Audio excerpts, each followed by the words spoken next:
سلام، ازيكم عاملين ايه؟ النهارده انا جايه اكلمكم على واحده من اكتر المواضيع اللي انا بحبها وممكن اقعد اتكلم عليها حياتي كلها، اللي هو موضوع ازاي تحبي نفسك وايه اهميه الموضوع ده.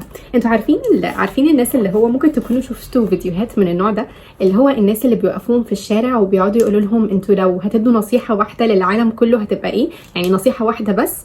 انا لو حد سالني السؤال ده، لو قال لي انت لو هتدي نصيحه واحده بس للعالم كله هتبقى ايه، انا فعلا هتكون دي، اللي هو حبي نفسك. من اكتر المواضيع اللي انا بحس نفسي بتكلم فيها او بحب اتكلم فيها هي المواضيع مش اللي انا بس مثلا سمعتها او اتعلمتها من كتب او كده، لا، المواضيع اللي انا اتعلمتها من تجربه واتعلمتها من نفسي. يعني انا بكلمكم من تجربه عن نفسي انا. أهمية الموضوع ده إيه؟ إن أنا شفت التغيرات في حياتي والتغيرات في نفسي مقارنة بفترتين في حياتي. الفترة بتاعتي اللي هي قبل ما أحب نفسي وقبل ما أتعلم إزاي أبني علاقتي مع نفسي، وفترة بقى بعدها اللي هو لما اتعلمت إزاي أحب نفسي، وإنه من أهم العلاقات في الحياة هي علاقتي مع نفسي. هقسم لكم الفيديو ده جزئين. أول حاجة هكلمكم على إيه اللي هيحصل في حياتك وإيه التغيرات اللي هتشوفيها في حياتك لما تبدأي تحبي نفسك، وأنا طبعا بحب فيديوهاتي يكون فيها حاجات أنتوا تطبقوها. فالجزء التاني هكلمكم على ازاي تبدأي تحبي نفسك، ايه الحاجات او ايه الخطوات اللي تاخديها عشان تطبقي الموضوع ده في حياتك. بصوا، احنا مشكلتنا الطريقه اللي احنا كبرنا بيها والطريقه اللي احنا اتعلمنا بيها على طول بتقول لنا انه الشخص اللي بيحب نفسه ده شخص مش كويس، ده شخص اناني، او انه دي حاجه غرور او حاجه تكبر او كده. بس المشكله انه الموضوع ده غلط خالص. هو في فرق كبير جدا ما بين انه الشخص يكون مغرور وان هو يكون متكبر، وانه شخص فعلا يكون بيحب نفسه جواه هو. يعني دي حاجات كده احنا كلنا صدقناها من واحنا صغيرين. غير كده كمان احنا على طول اتعودنا انه كلمه انه حد او الحب دي حاجه احنا بندور عليها بره على طول، ودي حاجه احنا بناخدها من الناس التانية. ان انا عشان احس نفسي ان انا محبوبه وان انا الناس متقبلاني، يبقى لازم الناس اللي بره هي اللي توريني الحاجه دي. ودي على فكره مش حاجه اللي هو دي حاجه غلط فيكي، يعني دي حاجه طبيعيه كلها الناس كلها بتمر بيها. احنا على طول بنحس ان احنا عايزين الناس اللي حوالينا تحبنا، وان احنا عايزين الناس اللي حوالينا تتقبلنا، وانه لو ده الحاجه دي ما حصلتش يبقى بنحس انه في حاجه جوانا ناقصه.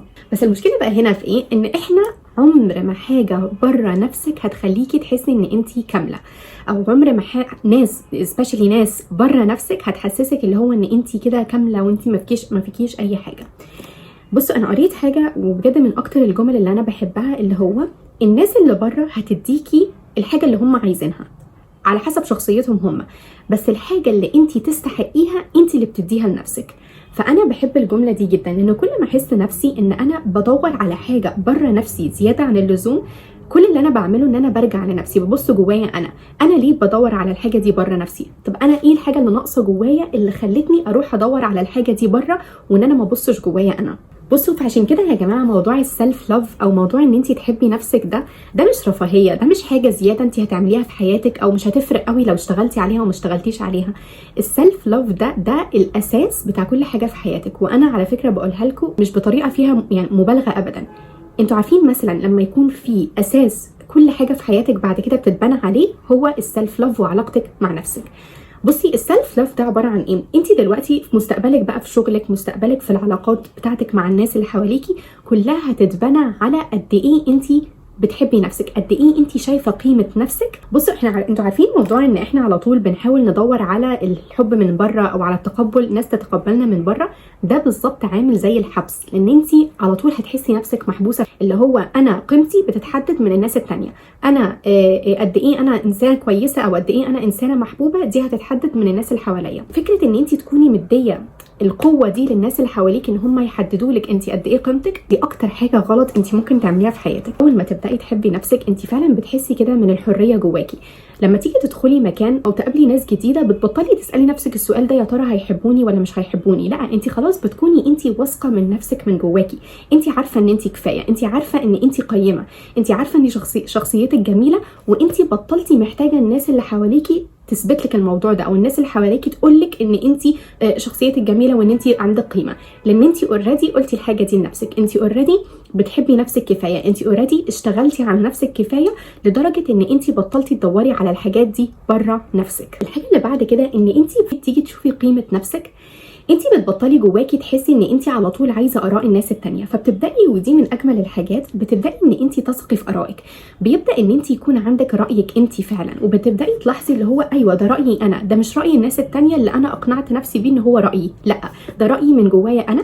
وحتى لو انا رايي مختلف عن الناس اللي حواليا، لا انا لسه هقوله، انا لسه واثقه منه عشان دي انا، ودي رايي، وده الحاجه اللي انا بؤمن بيها وشايفاها صح مثلا، وانا مش محتاجه الناس التانية اللي حواليا توافق معايا على الموضوع ده. يعني انت قلتي رايك وانت موافقه عليه، ده بالنسبه لك كفايه عادي، انت مش محتاجه الناس اللي حواليكي كمان تقول لك برافو عليكي انت صح مثلا. طيب الحاجه اللي بعد كده، ودي على فكره حاجه جميله قوي، احنا على طول بنحس ان مثلا، خلينا نقول انت دلوقتي بداتي شغل جديد، او بداتي رحتي مدرسه جديده مثلا، بداتي كليه خلاص اول سنه ليكي، فاحنا اول حاجه بندور عليها اللي هو يعني يا رب الاقي اصحابي، يا رب الاقي ناس شبهي، يا رب الاقي ناس اقعد معاها وكده. ودي حاجه عاديه طبعا، طبيعيه، حاجه طبيعيه جدا، ودي ما فيهاش حاجه غلط ان احنا اكيد نكون عايزين نتعرف على ناس كويسه وكده.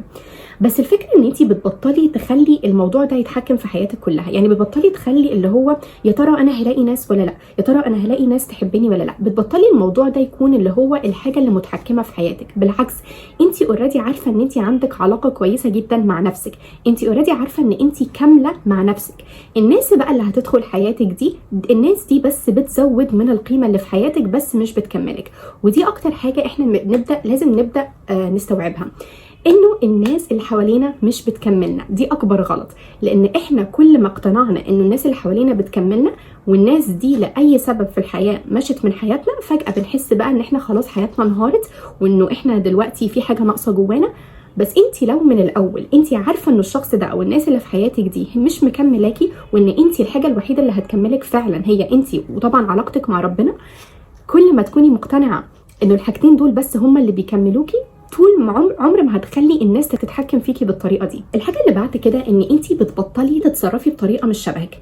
احنا على طول عندنا مشكله ان احنا لما نكون عايزين الناس اللي حوالينا تحبنا وتتقبلنا، بنبدا نتصرف بطريقه مش شبهنا، بنبدا نتصرف بطريقه اللي احنا عايزين الناس تشوفنا بيها، مش بطريقتنا احنا. انتوا عارفين بيقولوا ان هو اكنك حاطه ماسك، يعني اكنك حاطه حاجه كده فيك جدا وحاجه مش حقيقيه ابدا قدام الناس، عشان انت بس عايزه الناس تتقبلك وتحبك.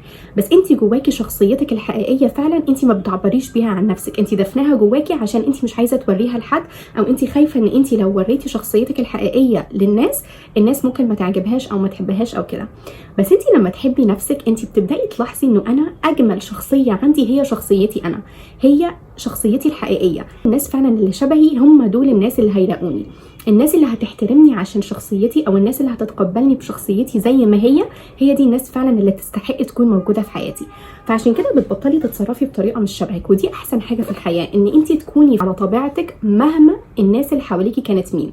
انتوا عارفين كذا حاجه سمعتها قبل كده، وسمعت ناس كتير قوي بتقولها، لما مثلا حد يكون عنده كذا مجموعه اصحاب ماشي، وكلهم مش شبه بعض، يعني كذا مجموعه اصحاب مختلفين بشخصيات مختلفه، الشخص ده بتلاقيه بيتصرف بطريقه مختلفه مع كل مجموعه اصحاب، هو بس عايز ان هو يكون شبههم. لما يقعد مع الناس دي بتلاقيه بيتصرف بطريقه، لما يقعد مع اصحابه التانيين بتلاقيه بيتصرف بطريقه تانية، ناس تانية بطريقه ثالثه.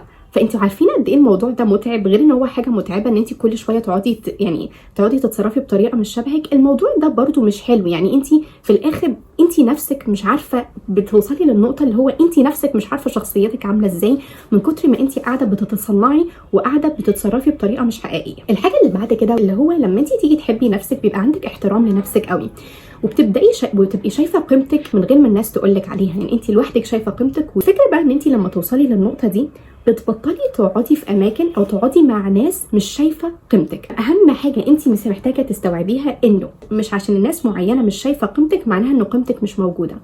الناس دول اللي مش شايفين قيمتك هم ما يستحقوش اساسا يكونوا موجودين في حياتك، لان هو الفكره هنا ان انت بتدي الرساله اللي هو انا بحب نفسي كفايه، وانا عارفه قيمتي كفايه، وانا لو في ناس مش شايفاها يبقى انا ليه اضيع وقتي واضيع طاقتي مع الناس دي او في الاماكن دي اللي مش شايفه قيمتي. الحاجه اللي بعد كده برضو على موضوع ان انت تكوني يعني بتعبري عن نفسك اللي هو بطريقتك الحقيقيه، بتبداي ان انت تكوني فخوره من شخصيتك، بتبداي تلاحظي اللي هو انا فخوره حتى لو انا مختلفه عن الناس كلها اللي حواليا، حتى لو انا شخصيتي الناس كلها شايفاها غريبه، بس انا بحب شخصيتي، انا واثقه من نفسي زي ما انا بحب جدا ان انا اكون واحده يونيك، وان واحده يعني مميزه، وحتى لو الناس اللي حواليا مش شبهي.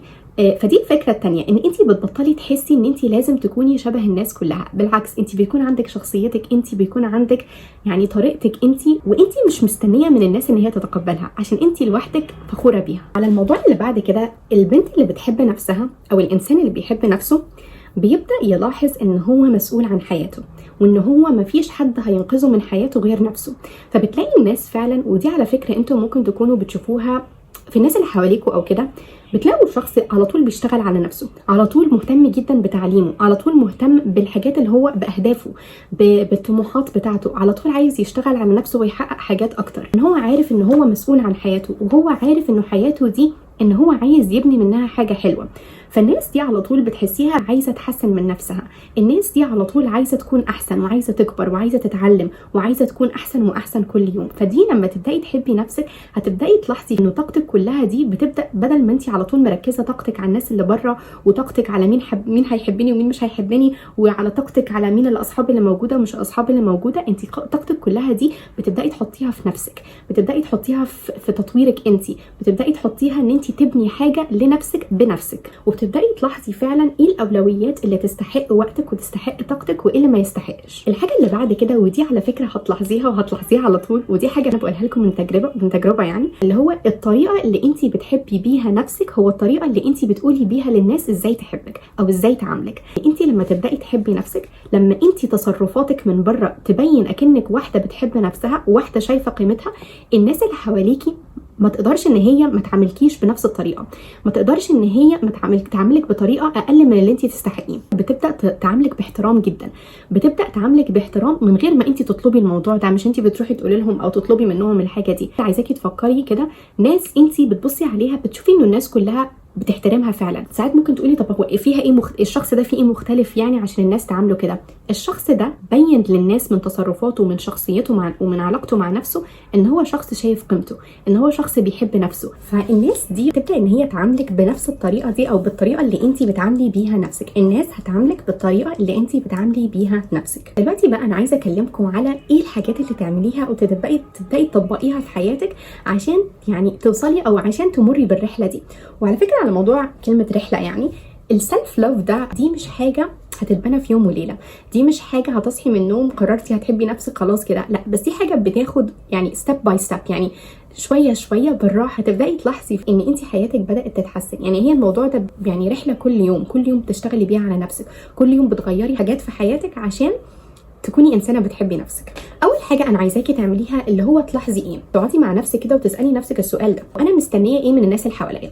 هل انا مستنيه منهم حب؟ هل انا مستنيه منهم ان هم يدعموني؟ هل انا مستنيه منهم ان هم يسمعوني؟ هل انا مستنيه منهم ان هم يحترموني ويعاملوني بطريقه كويسه؟ فكل حاجه انت مستنياها من الناس التانية انا عايزاكي تبداي انت تديها لنفسك. انت عايزه الناس توريكي حب، اصحي الصبح ادي نفسك كومبلمنتس، يعني ادي نفسك مجاملات، قولي لنفسك الله شكلك حلو النهارده مثلا. على فكره دي ممكن تبقى حاجه بسيطه، بس يعني حاجه فعلا بتفرق. انت مستنيه انه حد يدعمك، ادعمي انت نفسك. انتوا عارفين انا بعمل ايه؟ انا طول بكلم نفسي اصلا. يعني مثلا بكون يوم ما انا ما كنتش قادره فيه انزل اتمرن او انزل اتمشى، فساعات اللي هو بقول لنفسي لا خلاص انزلي يا سلمى مش مشكله، فبلبس وبنزل وبخلص المشي بتاعي، برجع البيت بقول لنفسي اللي هو برافو عليكي يا سلمى ان انت نزلتي مع انك ما كنتيش قادره. او مثلا في يوم ذاكرتي فيه حاجه معينه بقول لنفسي برافو يا سلمى ان انت ذاكرتي ده او عملتي كده. عايزه مثلا ان الناس تسمعك، جيبي جورنال وابداي انت اكتبي كل حاجه انت عايزه مثلا تحكيها لحد او عايزه الناس تسمعك عنها. دي اول حاجه عايزاكي تعمليها، تبداي تدي نفسك كل حاجه انت مستنياها من الناس التانية. الحاجه اللي بعد كده، وبرده على موضوع اللي انا لسه قايله لكم على موضوع الجورنال، انا لو جورنالينج يعني او التدوين، انا لو في حاجه فعلا خلتني ابني علاقتي مع نفسي هو ان انا اعرف فعلا او افكر او اكتب او ان انا ارفلكت على كل الافكار اللي في مخي. والحاجه دي انا فعلا ما عرفتش اعملها غير بالكتابه. لما بدات الجورنالينج بحسه فعلا دي الفتره في اليوم اللي انا بعرف فيها نفسي، الفترة اللي أنا ببني فيها علاقتي مع نفسي، الفترة اللي فيها اللي أنا بفهم المشاعر بتاعتي، بفهم أنا ليه اتصرفت بالطريقة دي النهاردة، أو أنا ليه عملت كده النهاردة، أو أنا ليه كنت متضايقة النهاردة، أو أنا ليه مثلا كنت عايزة أتصرف بالطريقة دي بس اتصرفت بطريقة مختلفة. فبجد الجورنالينج ده اقوى حاجه هتبني علاقتك مع نفسك. الحاجه بقى اللي بعد كده، ودي من اهم الحاجات، ان هو لازم عشان تحبي نفسك لازم تقعدي مع نفسك ولازم تقضي وقت لوحدك. لازم تكوني انسانه انت نفسك تقضي وقت معاها. بصوا احنا على طول بندور من الناس اللي بره انه انا عايزه الناس اللي بره يكون عندها الصفات دي، او انا عايزه الشخص اللي اقعد معاه يكون كذا وكذا وكذا. بس الفكره ان انت اول خطوه ان انت تكوني الانسانه اللي انت عايزه تقعدي معاها، نفس الصفات اللي انت عايزاها في غيرك ان هي تكون موجوده، والناس اللي انت بتحبي تقضي وقت معاها حطي الصفات دي فيكي. والفكره هنا بقى مش بس كده، الفكره هنا ان انت تتعلمي ازاي تكوني مستريحه وانت قاعده مع نفسك. بحس البنت اللي وصلت للنقطه ان هي مستريحه ان هي تقعد لوحدها، او ان هي مستريحه بوقتها لوحدها، او ان هي مستمتعه وممتنه جدا بالوقت اللي بتقضيه لوحدها، يعني دي بجد وصلت لنقطه عاليه جدا. فكره ان انت لما تكوني قاعده لوحدك ومش جوه مخك الافكار اللي هو انا يا ريت لو كان حد قاعد معايا، يا ريت لو انا كنت قاعده مع حد، يعني فكره ان انت ما تكونيش خلاص بتفكري في الحاجات دي بجد نقطه جميله قوي توصلي لها. مش معناها ان انت خلاص كده قطعتي علاقتك مع العالم كله، لا طبعا. الفكره ان انت بس يعني علاقتك مع نفسك دي اهم علاقه. فلو انت مش عارفه تقعدي مع نفسك، ازاي متوقعه الناس التانيه تكون عايزه تقعد معاكي؟ وبحس اكتر حاجه بتبني الموضوع ده ان انت تروحي تخرجي لوحدك. انا عارفه الموضوع ده بيبقى اللي هو السولو ديتس ان انت تطلعي تخرجي لوحدك. انا عارفه الموضوع بيبقى اللي هو غريب وصعب، واللي هو ازاي يعني هروح هخرج لوحدي وانا خايفه الناس هتقول عليا ايه وكده، هيقولوا عليا ان انا واحده وحيده مش لاقي حد اخرج معاه. انتوا عارفين بجد يعني دي اكتر حاجه يعني مش مهمه اصلا المفروض تفكروا فيها. وقتك لوحدك ده بيبقى ممتع جدا. من الاسبوع اللي فات او حاجه انا رحت، كان عندي حاجه في الكليه يعني، فكان في فتره في النص عندي يعني كام ساعه فاضيه، وبعد كده عندي حاجه ثانيه اعملها. فرحت اخدت نفسي، رحت في كافي شوب، كان معايا الايباد بتاعي، شغلت عليه يوتيوب، قعدت شربت الكافي بتاعي، اكلت. بجد كنت مستمتعه بوقتي، يعني انا قاعده مستمتعه بتفرج على اليوتيوب بتاعي، باكل بشرب كافي، يعني انا مستمتعه بوقتي. وفعلا فكره ان انت تكوني قاعده كده يعني مستريحه، مش اللي هو قاعده متوتره مين باصص عليا، انت قاعده مستريحه مستمتعه بوقتك، مش همك اصلا الناس اللي حواليكي بتعمل ايه ولا بيبصوا عليكي ولا مش بيبصوا عليكي. وانا عايزاكي تاخديها بجديه ان انت تروحي تخرجي مع نفسك وتقضي وقت مع نفسك، وتروحي تعملي اي حاجه انت نفسك تعمليها لوحدك. ما تقعديش على طول مستنيه الناس تيجي معاكي. هم بيقولوا عليها be your own best friend، يعني كوني افضل صديقه لنفسك. الشخص اللي انت فعلا بتقضي عمرك كله معاه، والشخص الوحيد اللي على طول انت موجوده معاه هو نفسك. يعني الناس كلها بتروح وبتيجي من حياتك، بس الشخص الثابت، الشخص اللي على طول موجود هو نفسك. الحاجه اللي بعد كده اللي انت محتاجه تبداي تعمليها ان انت ما تكونيش خايفه ان انت تعبري عن نفسك وتعبري عن رايك. انا هقولها لكم يعني باكزامبل بسيط جدا. انت قاعده مع اصحابك وبعد كده حد مثلا عايزين تقرروا مكان تروحوا تاكلوا فيه، بدل ما تقعدي تقولي لا مش مشكله، اختاروا انتوا المكان اللي انتوا عايزينه، انا مش فارق معايا اي حاجه، لا قولي رايك. انا عايزه اخرج اكل في المكان ده، انا النهارده مشتهيه ان انا اكل برجر مثلا، ولا انا مشتهيه اكل باستا، ولا وتافر اي حاجه انت عايزه. انت فعلا الحاجه اللي جواكي قوليها. انت واحده عندك راي، انت واحده عندك حاجات انت بتحبيها وما بتحبيهاش. ما تكونيش خايفه ان انت تعبري عن نفسك وتعبري عن رايك، ودي فعلا خطوه مهمه جدا في ان انت بتحبي نفسك. الشخص اللي بيحب نفسه مش بيسيب اراءه كده، مش بيخلي الناس كلها تقرر عنه، لا هو عنده رايه وعنده قرارات بتاعته وهو مش خايف ان هو يعبر بيها. الحاجه بقى اللي بعد كده اللي هو الشخص اللي بيحب نفسه بيؤمن جواه، هو عنده اهداف، هو بيؤمن جواه ان هو فعلا يستحق ان كل هدف هو كاتبه لنفسه هو فعلا يستحقه. لانه في اكبر مشكله هنا هو موضوع الحاجات اللي احنا بنصدق فيها. يعني ممكن حد حاطط لنفسه اهداف كتيره، بس هو جواه مش مصدق ان هو يستحق الحاجات دي. هو ما يستحقش مثلا ان انا يجيلي الحاجه دي، او انا ما استحقش ان الحاجه دي تحصل لي. اكيد غلط. الفكره ان انت لازم تؤمني جواكي ان انت تستحقي الحاجه دي. انت بادئه بمخك ان انت مش مستحقه او انت فاكره ان انت مش مستحقه الحاجه دي، ازاي تتوقعي الحاجه دي تدخل في حياتك؟ انتوا عارفين اصلا ممكن تكونوا القصه دي سمعتوها. شخص مثلا بيكون نفسه مثلا في كميه فلوس معينه واشتغل عليها، الفلوس دي جات له. انتوا عارفين الناس اللي جواها بتحس ان هي ما تستحقش الحاجه دي، لو بصيتوا على الناس دول بتلاقوهم ان هم بيخسروا كل الفلوس اللي معاهم دي، عشان هم جواهم حاسين ان هم ما استحقوش الحاجه دي. فباي طريقه، حتى بطريقه لا اراديه، يعني بطريقه في عقلهم الباطن، بيتصرفوا بطريقه ان هم يخسروا الحاجه اللي في ايديهم. بيكون شخص نفسه في فرصه معينه، الفرصه دي جت لحد عنده، يعني هي جت لحد عنده، هو كل اللي المفروض يعملها ان هو يقبل، يعني هو خلاص ان هو ياخد الفرصه دي. الناس دي بتلاقيها بتعمل اي حاجه عشان تبوظ الموضوع ده على نفسها. ليه؟ هم جواهم هم مش حاسين ان هم بيعملوا حاجه غلط، لا هم شايفين ان هم من جواهم دي الطريقه الصح اللي هم يتصرفوا بيها. الحاجه دي جايه من مكان جواهم ان هم شايفين ان هم ما يستحقوهاش، فعشان كده بيضيعوا الموضوع على نفسهم، بيبوظوا الموضوع. الحاجه اللي كانت جت لحد عندهم بيخلوها تروح منهم من غير ما يستغلوها. الحاجه بقى اللي بعد كده ودي مهمه جدا، على طول اتكلمي على نفسك بطريقه كويسه، لوحدك، مع الناس، مع عيلتك. عمرك ما تخلي كلمه وحشه عن نفسك تطلع بره حتى لو بهزار. ودي حاجه ممكن تكوني مثلا مع اصحابك او مع اي حد حاجه بهزار، انت بتتكلمي على نفسك بطريقه مش حلوه. مثلا انت بتقولي حاجه فقلتي اصل انا واحده فاشله قوي، انا ما بعملش الحاجات دي. فكره ان كلمه فاشله اصلا دي بس لوحدها طلعت من بقك، يعني دي اكتر حاجه بتبين للناس وبتبين لنفسك ان انت واحده مش بتحب نفسك ومش شايفه قيمه نفسك. لانه لو في حد شايف قيمته عمره ما هيتكلم على نفسه بطريقه وحشه. وانت يعني قضيتي وقت كتير جدا على طول الافكار اللي في مخك سلبيه، وعلى طول كلام مش حلو على نفسك، انا شكلي مش حلو، انا فاشله، انا مش شاطره، انا بضيع كل حاجه في حياتي. انت لو على طول كل ده الكلام اللي بيروح في مخك، انا عارفه ان هو في الاول ممكن ياخد وقت عبال ما تغيريه، بس بيحصل عادي جدا. انت اول حاجه اول ما بتحسي انه في حاجه نيجاتيف او حاجه سلبيه جت على مخك، ابداي غيريها في ساعتها ب3 حاجات ايجابيه. يعني حاجه نيجاتيف غيريها ب3 حاجات ايجابيه. لا انا شاطره، انا واحده بشتغل، انا واحده جميله، شكلي حلو. طبعا ان انت تبداي تشتغلي على اهدافك وتشتغلي على نفسك وتاخدي الموضوع ده بجديه، مش اللي هو بتشتغلي على نفسك نص نص، لا فعلا تشتغلي على نفسك بجد. انه لما حد يبص عليك يقول ايوه دي واحده فعلا اخذ حياتها بجديه، دي واحده فعلا بتعمل الحاجات اللي هي قالت لنفسها تعملها، دي واحده اخذ اهدافها بجديه وعايزه تحقق حاجه كبيره في حياتها. وعلى فكره دي اكيد طبعا انتوا بتشوفوها في الناس اللي حواليكم. انتوا في ناس معينه بتقعدوا معاهم بالطريقه اللي الناس دول بيشتغلوا بيها على نفسهم، بالطريقه اللي هم اخدين اهدافهم بجديه، بتلاحظوا اكيد طبعا الشخص ده بيحب نفسه، اكيد الشخص ده شخص عنده انضباط. لان الانضباط ده على فكره او السيلف ديسيبلين ده اكتر طريقه بتوري قد ايه الانسان بيحب نفسه. لانه لو واحده مثلا كل يوم تقول لنفسها انا هروح الجيم النهارده، انا هروح الجيم النهارده، وكل يوم ما بتعملش الحاجه دي، فكره ان الشخص ده اصلا يعني كل شويه يقول لنفسه كلمه ومش قد كلمته، دي اكتر حاجه بتبين ان الشخص ده ولا شايف قيمته ولا بيحب نفسه. بس كل ما انت تكوني بتدي نفسك كلمه وبتقفي قد كلمتك، كل ما بتقولي لنفسك الرساله اللي هو انا واحده بحب نفسي لدرجه ان انا بعمل الحاجات اللي انا قلت هعملها، بشتغل على الاهداف اللي انا قلت لنفسي هشتغل عليها. كوني ممتنه جدا لحياتك، املي حياتك بكل الحاجات اللي انت نفسك تشتغلي عليها.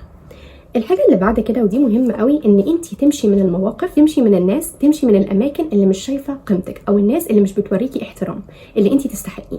كل انسان دلوقتي عارف هو يستحق ايه، وانت طبعا لازم جواكي تكوني عارفه ان انت تستحقي الافضل والافضل، تستحقي ناس كويسه في حياتك، تستحقي مكان شغل انت بتشتغلي فيه كويس في حياتك، تستحقي اصحاب كويسه.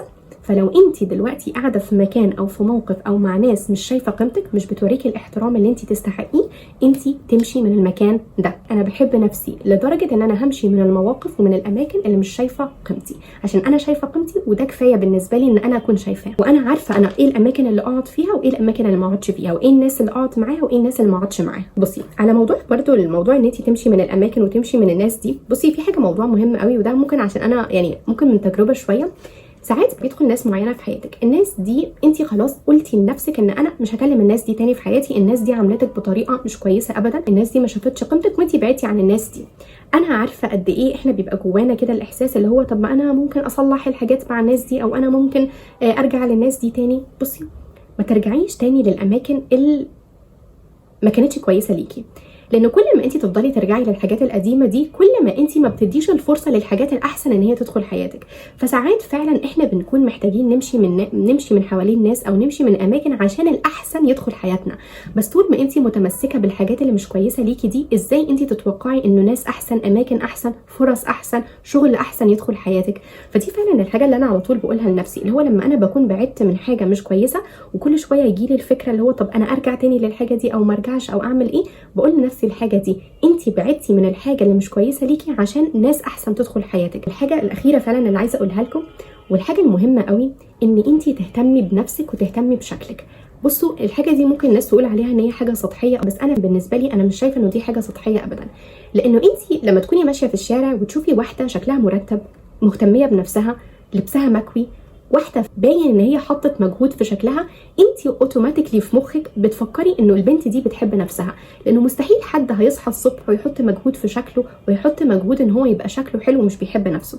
فطبعا الشخص لازم تحطي مجهود في شكلك عشان نفسك على فكره، مش عشان اي حد تاني، عشان لما تبصي في المرايه تكوني واثقه من نفسك، تنزلي في الشارع او تنزلي الكليه او تنزلي الشغل تكوني عارفه ان انت شكلك حلو وان انت واثقه من شكلك، عشان نفسك تتصرفي بطريقه احسن، عشان تتصرفي بثقه اكتر مع الناس. انتوا عارفين اصلا حاجه برضو اخيره كده خالص عايزه اقولها، انا في ريل كده مره كان شفته في مكان يعني، او حاجه قريتها في مكان بتقول انه هقولها لكم، هي كانت بالانجلش يعني، هقولها لكم بالانجلش وهقولها لكم بالعربي. بتقول ان هو the only thing that saves a woman is Allah, education and herself. يعني الحاجه الوحيده اللي ممكن تنقذ اي بنت هو تعليمها، ربنا، وعلاقتها مع نفسها او نفسها. فانا فعلا بحب جدا جدا، انا من ساعه ما قريت البتاعه دي، انا مش عارفه كتبتها في حته يعني، بس انا عجبتني قوي. لان كل ما تركزي على الثلاث حاجات دول في حياتك، علاقتك مع نفسك، ربنا، وتعليمك او الحاجات الاهداف بتاعتك، الحاجات اللي انت بتشتغلي عليها، كل ما كل حاجه تانية في حياتك هتتحسن. هو في حاجات او اساسيات في الحياه احنا لازم نشتغل عليها قبل ما نقعد ندور على اي حاجه تانية بره. انا ملاحظه ان النور بدا يروح عشان الدنيا بتضلم، عشان انا دلوقتي بصور على وقت المغرب. المهم المهم دي كانت اخر نقطه انا كنت عايزه اقولها. انا اتمنى انه الفيديو ده يكون عجبكم. انا بحب الموضوع ده جدا، وانا ممكن عايزه اعمل بارت 2 بارت 3 وبارت 4 من اللي انا قلته ده. وانا عايزاكي تخلصي الفيديو ده وتعملي في الوعد لنفسك، البروميس لنفسك، ان انا خلاص هبدا اشتغل على نفسي، هبدا ان انا اكون واحده بتحب نفسها وواثقه من نفسها. اتمنى تكونوا حبيتوا الفيديو، واشوفكم ان شاء الله في الفيديو اللي بعده. باي باي.